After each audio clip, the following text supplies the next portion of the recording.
My ex-wife had me jailed for child support until the judge read the DNA test out loud. What he said made everyone gasp and wiped the smile off her face. I want a divorce. That's the first thing Emily said when I walked through the door after work. Tuesday evening, 6:47 p.m. I remember the exact time because I checked my watch, thinking maybe I'd misheard, maybe I was late, maybe that's why she was upset. No warning, no conversation, no, we need to talk, or can we sit down? Just those 4 words delivered like she was ordering coffee. Flat, final, done. We'd been married 5 years, had a 4-year-old daughter, Lucy, a house in the suburbs with a mortgage we could barely afford, 2 cars, both with payments, a life I thought was normal, maybe not perfect, but good, stable, the kind of life people build. I thought we were just going through a rough patch, new parents stress, work stress, money stress, the kind of thing every couple deals with, the kind of thing you work through. She was already done, had been for months apparently, maybe longer, maybe since the beginning. I stood there in the hallway, briefcase in hand, tie loosened, completely blindsided. What? Em,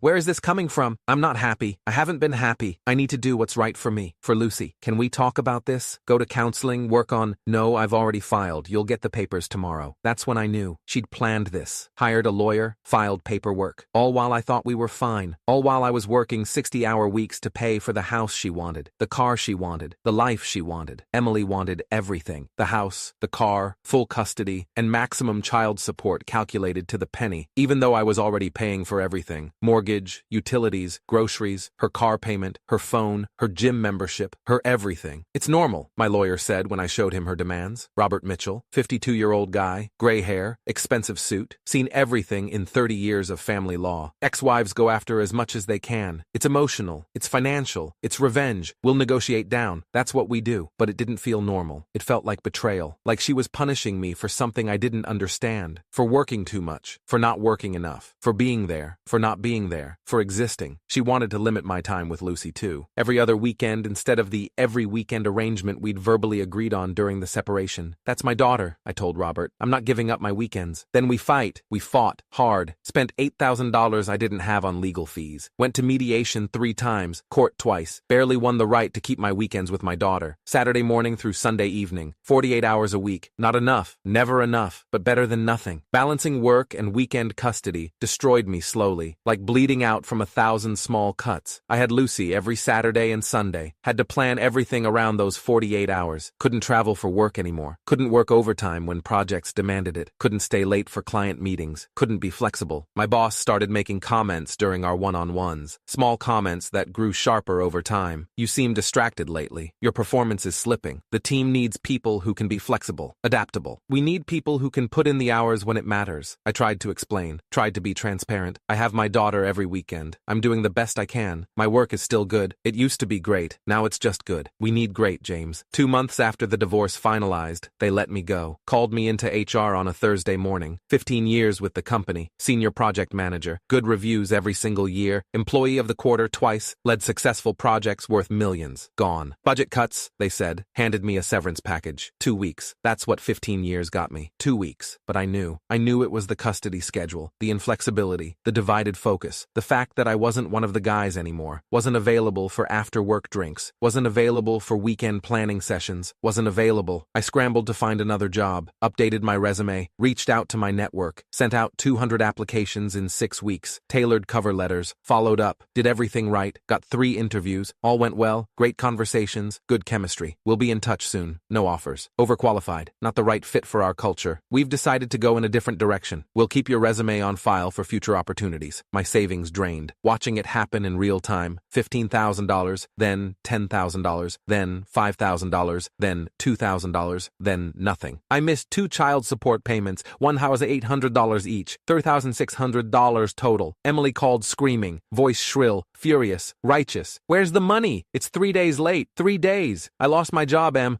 I'm looking for work. I'm trying. I'll pay as soon as I can. I don't care about your situation. I don't care about your excuses. I don't care about your problems. I care that the money's not in my account. Lucy needs things. She needs food. She needs clothes. She needs... I'll pay as soon as I get... You'll pay now. This is unacceptable. You're a deadbeat. You don't care about your daughter. She hung up. I tried calling back. Straight to voicemail. Texted her. Please, I'm not trying to avoid this. I just need time. No response. 3 days later, Friday morning, police knocked on my apartment door at 6 a.m. Loud pounding. Official. Aggressive. I was still asleep. still in my boxers and a t-shirt, stumbled to the door, confused, disoriented. James Thompson? Yes? You're under arrest for unpaid child support. What? I just need— Turn around, hands behind your back. Handcuffs, cold metal biting into my wrists, reading of rights, words I'd heard on TV but never thought would apply to me. Orange jumpsuit, county jail, holding cell with 12 other men, concrete bench, fluorescent lights buzzing, the smell of sweat and desperation and industrial cleaner. Because it was Friday morning, because the system moves slowly, I wouldn't see a judge until Monday. 3 full days in county jail for being $3,600 behind. 3 days of sleeping on concrete, eating food from metal trays, using toilets with no doors, being treated like a criminal, like trash, like nothing. Monday came. I stood before Judge Martinez, gray hair, hard eyes, weathered face, seen 1,000 men like me, probably sent most of them away. Emily was there, sitting in the front row of the gallery, arms crossed, satisfied smile on her face, designer purse, perfect hair, perfect makeup. She'd gotten what she wanted, me suffering, me paying, me punished. Mr. Thompson, the judge said, reading from a file, not even looking at me. You failed to pay court-ordered child support for 2 consecutive months. That's $3,600 in arrears. Do you have anything to say in your defense? Your Honor, I lost my job 8 weeks ago. I've been actively searching for employment, sent out over 200 applications. I've been trying. Employment status doesn't suspend your legal obligations to your child. I understand that, but I physically don't have 5 months in county detention. Maybe that will teach you to prioritize your daughter's needs over your excuses. 5 months, 150 days, for being broke, for losing my job, for falling behind through circumstances beyond my control. The bailiff took me back. Same orange jumpsuit, same cell block, same fluorescent lights, same desperation. My parents visited every week, Sunday afternoons, 1 hour, sitting across from me at a metal table with a guard watching. Brought money for commissary so I could buy soap and toothpaste and snacks. Brought news about the outside world. Brought photos of Lucy that Emily had posted on Facebook. My daughter was growing up without me. 4 years old, wouldn't even remember me when I got out. Then one visit, 28 days down.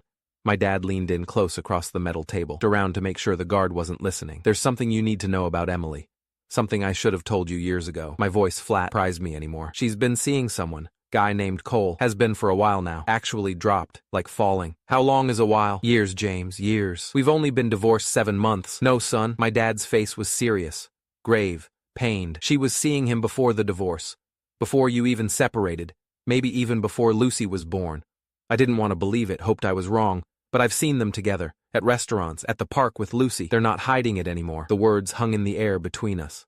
Heavy. World-changing. What are you saying? I'm saying you should get a paternity test when you get out. I'm saying Lucy might not be yours. I'm saying you need to know the truth. I couldn't sleep after that. Couldn't think straight. Lay on my bunk, staring at the concrete ceiling, counting the hours until dawn, counting everything because my mind wouldn't stop. Lucy had Emily's eyes. Brown, almond-shaped, beautiful.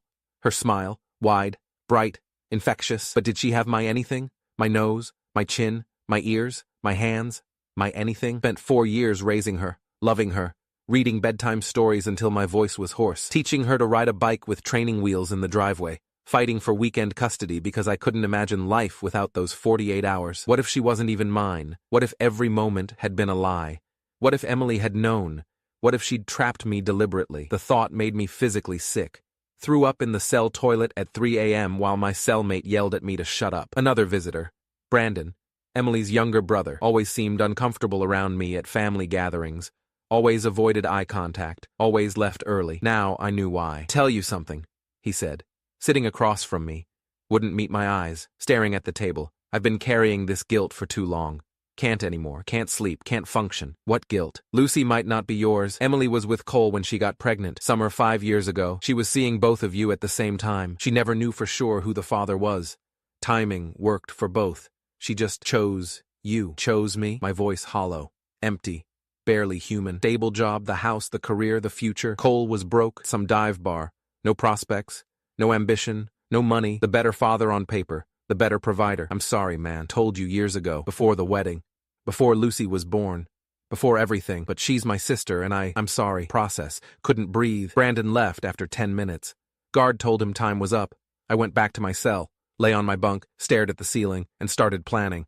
The rest of my time in jail was different.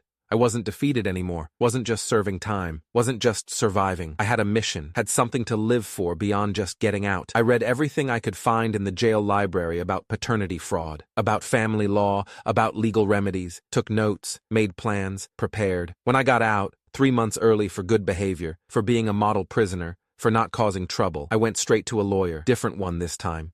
Not Robert. Someone tougher. Someone who specialized in paternity fraud cases. Someone with a reputation. Sarah Chen, 40 years old. Sharp, no nonsense, expensive suit, corner office, wall full of framed victories. And I want to sue for fraud if she's not mine. I want every dollar back, every moment back, everything. Sarah listened to my story, took notes, asked questions. We can do that. If the test comes back negative, if you're excluded as the father, we can sue for every dollar of child support you paid, plus emotional damages, plus legal fees, plus punitive damages.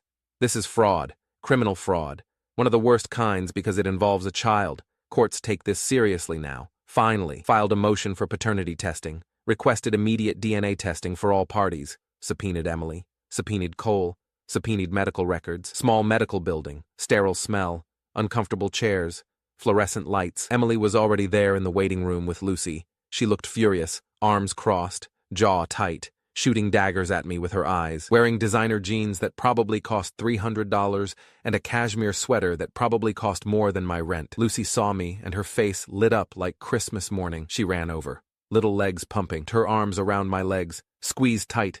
That hit me hard, like a physical blow to the chest, like being stabbed, thinking she was my daughter, raising her, loving her, fighting for her, sitting in jail because I couldn't pay to support her. Now I was about to find out if any of it was real. If any of it mattered. If any of it was true. Both of us, Nishan said. We'll mail them to both parties and to the court. Of my life. Couldn't sleep. Couldn't eat. Couldn't focus. Arrived on a Tuesday afternoon. Certified mail. Had to sign for it. Big manila envelope with official stamps. Hands. Sitting in my tiny apartment. Alone. Silent. Except for the sound of my breathing. Read the results 3 times to make sure I understood. To make sure I wasn't misreading.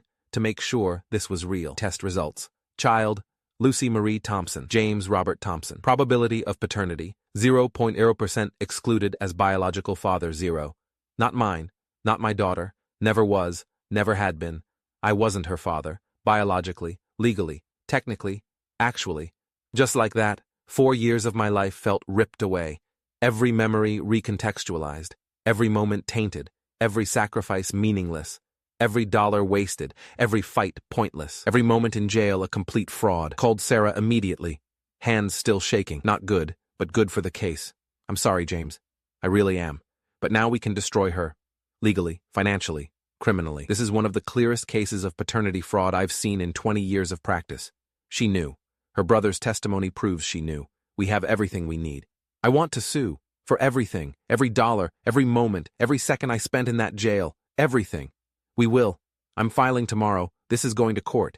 And when we're done, she'll wish she'd never done this to you. Court date arrived 6 weeks later. Room in a borrowed suit from my dad. Too big in the shoulders. Too long in the sleeves. Professional. Case full of evidence. More than ready. Emily was already seated at the defendant's table with her lawyer. Some guy in an expensive suit. Partner at a big firm. Probably costing her $500 an hour. She looked put together. Hair professionally styled. Makeup perfect. Designer dress. Pearl earrings. Playing the part of the respectable mother, the victim, the innocent party. But her eyes gave her away, kept darting to the door, to the judge's bench, to me, to the exit. She knew what was coming, knew this was over, knew she'd been caught. Martinez again. Same judge who'd sent me to jail 5 months ago. He remembered me. I could tell by the way he looked at me, by the way he reviewed the file. Emily went first.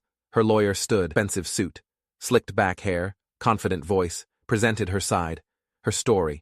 Her lies, claimed she hadn't known who Lucy's father was, that she'd been confused about the timeline, that she'd honestly believed it was me, that the timing had made it impossible to know for certain, did in good faith, that she'd done her best, that she was just trying to provide for her daughter, tried to play the victim, the confused mother, the woman who'd made an honest mistake, the woman who deserved sympathy. Then Sarah stood up, precisely, with evidence, with facts, with witnesses, the written testimony from Brandon confirming Emily had known about Cole, that she'd deliberately chosen me as the father because I was more financially stable, that she'd admitted this to him before Lucy was even born. The paternity test results, submitted as Exhibit A, 0.0% probability, absolute exclusion, irrefutable science. The child support payment records, submitted as Exhibit B, $1,800 per month for 18 months, $32,400 total. Every payment documented, every date recorded, the jail records, submitted as Exhibit C, 5 months incarcerated, 150 days, for failure to pay child support, for a child that wasn't mine. And there's something else, Your Honor, Sarah said, her voice calm, professional, deadly. Cole Reynolds is Lucy's biological father and confirmed this through a separate paternity test filed last week.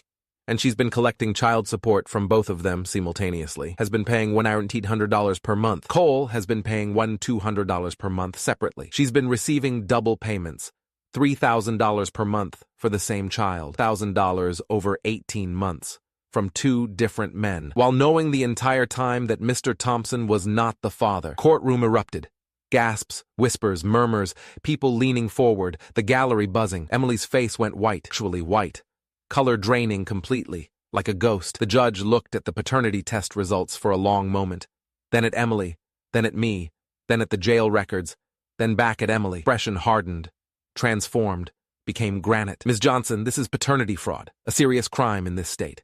You knowingly allowed a man to believe he was the father of your child for 4 years. You accepted financial support under false pretenses. You had him incarcerated for being unable to continue payments for a child that wasn't biologically his. And you've been defrauding a second man simultaneously. Gara running, shoulders shaking. I made a mistake. I was confused. You thought you could get away with it. His voice cut like steel, like ice. Only will you repay all child support paid by Mr. Thompson, with interest calculated at 7% annually. But you will face criminal charges for fraud, perjury, and theft by deception. The bailiff looked back at Emily. 3 years in state prison. Bailiff, take her into custody immediately. The bailiff moved toward her table, handcuffs ready. Emily stood up fast, hysterical, screaming. This isn't fair. He should still pay. He raised her. He was her father for 4 years. That doesn't just disappear. He bonded with her. That matters. The judge banged his gavel. Hard. 3 sharp cracks. Committed fraud, Miss Johnson. You lied under oath multiple times. You accepted money under false pretenses from 2 different men, and now you'll face the consequences. Maybe 3 years will teach you what 5 months taught Mr. Thompson. Grabbed her arm. She fought, struggled, yanked away. No, you can't do this. I have a daughter. Who will take care of Lucy? It's her actual father, Mr. Reynolds, the man you've also been defrauding. Put handcuffs on her. She was sobbing now, screaming my name. James, tell them you want to be her father. Tell them you love her. As they led her away toward the side door, the door to the holding cells, the door to processing, the door to prison, she looked back at me one last time, the smile she'd worn for months, the smile she had when I got arrested, when I went to jail, when she cashed my checks, when she posted happy photos on Facebook, was completely gone, replaced by terror, by reality, by consequences, by the future she'd created. And for the first time in 18 months, I smiled back. Not a big smile, not cruel, just satisfied, just vindicated, just free. Behind her, room slowly emptied. Sarah packed up her briefcase. You're free, legally, financially, emotionally, free. Too much emotion. Courthouse, into the afternoon sun.